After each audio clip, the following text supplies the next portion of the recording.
Hi guys, my name is Trevor, teaching that there is another way through life, and it's called the Be Me being. It's time to evolve from the word human being into the Be Me being. It works. Human being didn't work for me. Today I want to be talking about healing, but I want to be talking about the healers. Who will heal the healer? When I was going through this healing process of trying to understand what did healing actually meant, I knew that I could do healing. I'd done many miracles of healing. But it got to the stage, who would heal me? So it's all right being the healer, but who is healing you?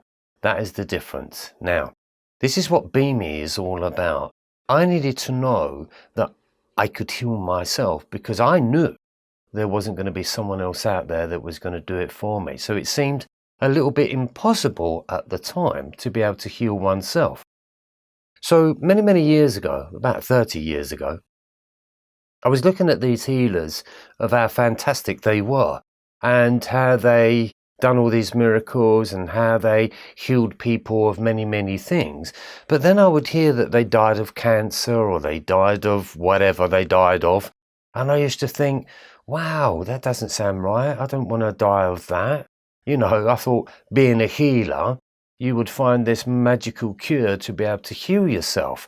So I used to think that I got a little bit cheated. Do you know what I mean? I was doing all this healing. But if I didn't try and get people to become healers, then who was going to heal me? So the subject of today is who's going to heal the healer? Because I've heard many healers dying of horrible illnesses. So I went through a stage of being told that I had cancer. That's a great phone call for any of you out there that have had the same phone call. That's when your whole world really does drop out of bed, doesn't it? It's like, this is it then. This is it. It's over. But there was a part of me that sort of understood something different. So when people say to me, you know, Trev, how did you heal the cancer? I said, I didn't heal the cancer. I said, what I healed was fear. What I healed was anger and emotions. That's what I healed. And I went into a place of really apologizing to myself for treating myself like an idiot, an arsehole, if you like. You know, because I'd abused the fact that I was a living being. And so therefore illness came through circumstances of the way that I treated my body. And the way that I see it is like this. Healing is all about knowing that you're driving your car, but you've got the handbrake on. And nobody has told you to take the handbrake off. So what is healing? It's about freewheeling. It's about being able to go through your momentums of your day nicely, completely, feeling at harmony within oneself. Because a lot of the time, you know, most beings are in stress. And we've used this word of stress as if it's like nothing. But stress is a very dangerous word and it's not being utilized properly. When you look at the word stress, we say, oh my God, yeah, okay, I'm stressed. You know, my relationship's stressing me out. My work is stressing me out. The children are stressing me out. But little do you know that is really affecting your immune system. So how did I heal? Well, I understood stress. I realized that I was creating a lot of stress within my body. And as I said, it's like driving the car with the handbrake on. It's not going anywhere. You're revving the car to its maximum speed, but again, you're not going nowhere. The handbrake is on. The brakes are wearing out. The engine is overheating. It's the same as your body. You are the controller of that body. Your mind is like the handbrake.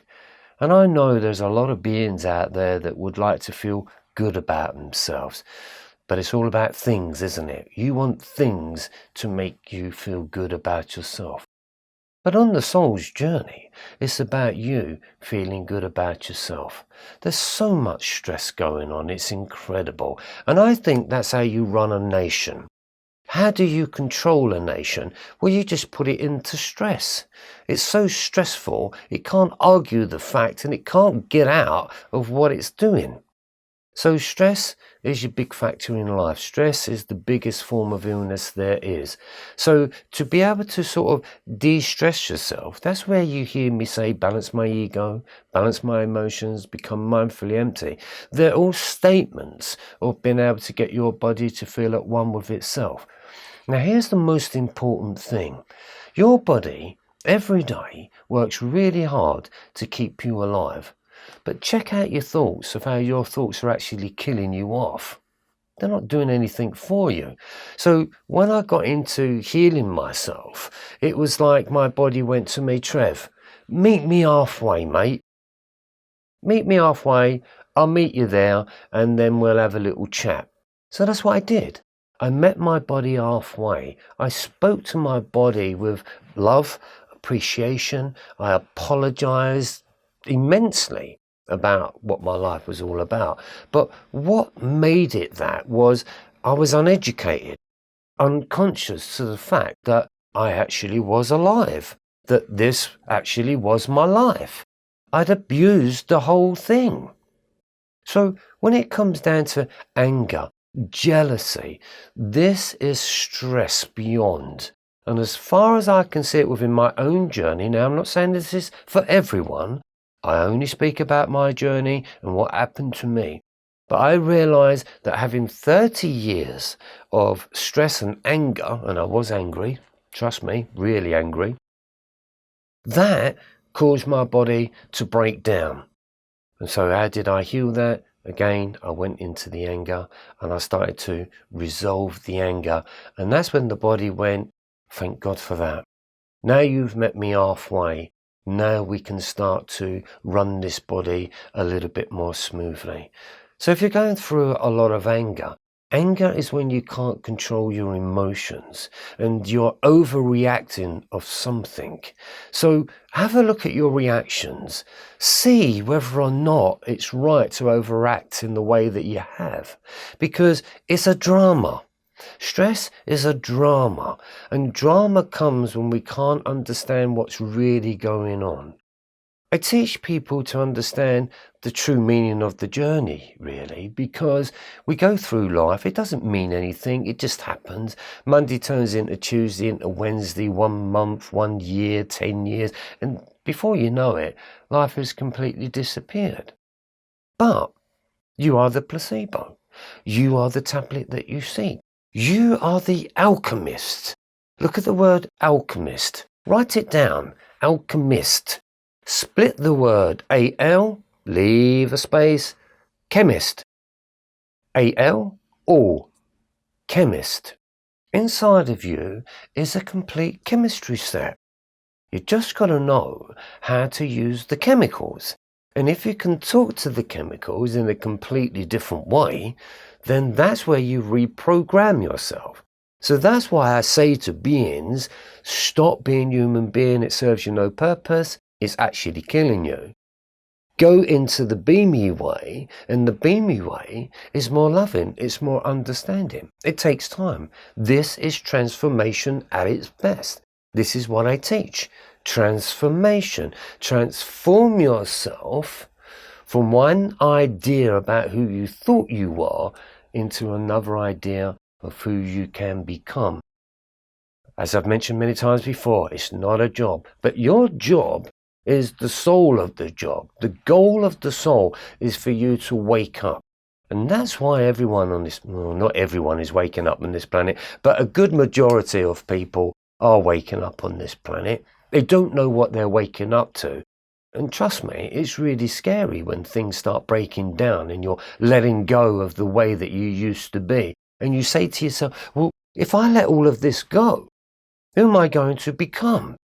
That is the most scariest thing I've ever endured.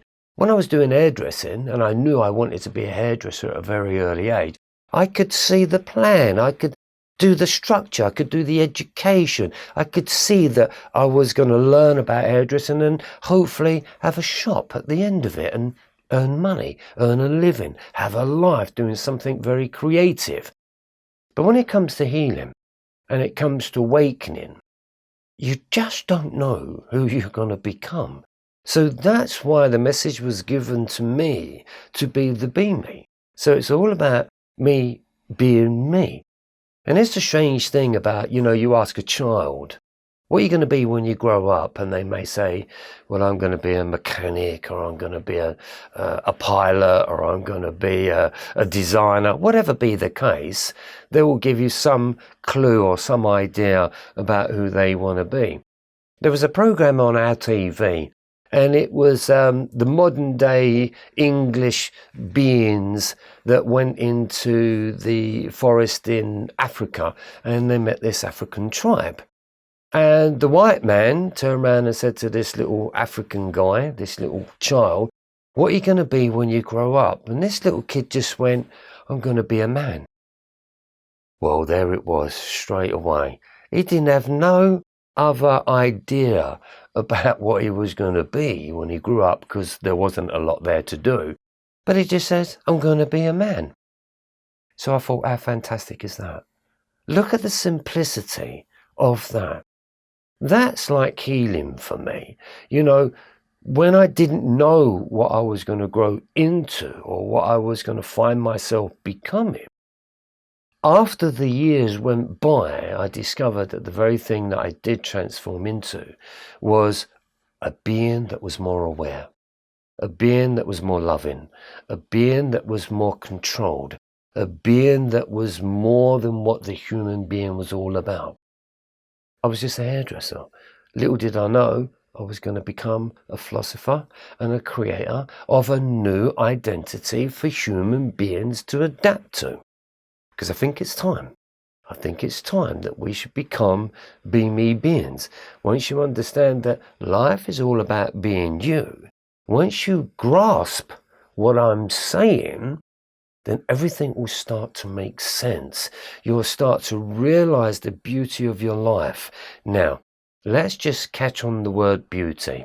Remember, I did hair, makeup and photography. That's all about beauty. But is that beauty? Not really. They call it beauty. Yes, we can make you look beautiful for 5 minutes, maybe for the day, for your wedding day or your engagement or your birthday party. But the next day, you're just going to look at yourself and say, well, I'm just as ugly, really. I don't see the beauty anymore. Beauty is a fantastic word. And I think healing is such a beautiful subject. And once you connect the two together, you're going to say to yourself, well, if I can heal myself through this stress or through this emotions that I'm going through, then what will I become? I want to become more of a beautiful being. I want to have beautiful thoughts. I want to feel like my body feels beautiful. And when my eyes awaken, what do I want to see? I want to see beauty. And it's a strange way of looking at it. But you know what? It worked for me. I saw the beauty in literally everything. And it got to a point where my mind was so into beauty that if you go back a little bit and you're depressed, you're in the dark night of the soul, you're angry, all you can think about is that moment, isn't it? You're angry and that's it. You can't seem to shake it. And you walk around being angry. You go to the shops and you're being angry. When the beauty comes into your life and it becomes a natural thing, you've got this mind that you can walk down the road and all it talks about is how beautiful is that? How beautiful is that? How wonderful is that? And I must admit, I got to a stage in my life where I was saying, well, you just shut up. Yeah, I know it's beautiful, but you don't have to keep on. But my mind was so excited about what it was seeing for the very first time that a stone, a pebble on the beach was the most beautiful thing I've ever seen. Why? Because I never saw it before. We just took it all for granted. I look at children and we just call them a baby, or we call them a child, or we call them a nuisance sometimes, or whatever be the case. But when you look at that child and you see the beauty of that, and you see the pure creation of that, it takes away them labels and identity that it's just the child. You've got to go beyond all of this. So the message today is find the beauty. Feel the beauty. It's a beautiful word. If you write down the word beauty, I think to me, it's the only word that makes sense when written. That word to me looks like it's beautiful. It's a beautiful word. So find the beauty of that. Couple that up with the word of naturalness. Naturalness and beauty mixed together is a beautiful remedy to healing. So when I do a healing, I look at it as if it's a beautiful thing to do. You're offering something that is beautiful because no one's ever offered it to you. It's a beautiful thing to do, don't you think? Here's the other side of looking at it. When you look at yourself in the mirror, what do you see? Well, of course, if you're in a stressful way, you hate yourself. Your nose is too big, your eyes are getting baggy, your skin's getting wrinkled. You don't like your hair's getting thin, you can't seem to do anything with it. It's all problematic. In the Be Me way, you learn to go beyond that superficial idea of what beauty means. When you go into the pure creation of who you are, you will see the beauty of who you are. You will feel the beauty of what your body is doing to actually keep you alive. So here's a little task for you for the next month. Well, for the rest of your life, really, but let's see if you can do it for a month. Let's see if you can do it for a week. That no matter where you're going, no matter what you're going through, I want you to stop and see the beauty of the experience. Because if you can install that word into your mind, then your body responds that it's experiencing beauty for the first time. Because you've never noticed it before. You may get a new dress or you may buy a new suit and you think, wow, that's beautiful. Men don't say that so much, but women use the word quite a lot. Men will just say, that's cool. Well, be cool then. Cool is just as good. That's why I want to bring my form of awakening, my form of spirituality is a form of being cool. It's cool. It's trendy. It's great to be me as it is to be you. Because what we've got going on here is that nobody really loves who they are. So they don't love their body, they don't love their mind, and of course the energy just depletes itself because it thinks, well, what's the point? There's no love here that's going on. But if we forget about the word love and we transform that word of love into the word of beauty, it still changes. Everything changes. Why do you think that when you are in love with somebody, you can't help but say, oh my God, you're so beautiful? And that person will say to you, oh my God, yeah, you're so beautiful as well. And then you'll look at life and you'll say, oh, isn't it beautiful? But you've needed someone else to come into your life to help you to see that. But when that love goes wrong, of course, life doesn't look beautiful. So the question comes, why is it life is beautiful when you're in love, but it's not when you're not in love? This is what needs to be healed. This is what needs to be understood, because I questioned that. How comes I'm this type of a person in love, but I'm this type of person in love? Two different beings. I didn't like the fact. Why can't I just be the one being that understands both and sees the love and the naturalness and the beauty in both? If you can achieve that, then you've just completely healed yourself. So the task for today, this month, maybe for the rest of your life, I want you to start seeing how beautiful you are, and I want you to start to see how beautiful life is. Do it every day, every minute. Don't get that thought out of your mind. Everything is beautiful. And if you can find that, you'll understand that you are pure creation and you too are very beautiful. My name is Trevor, and I'll see you on the other side. Take care.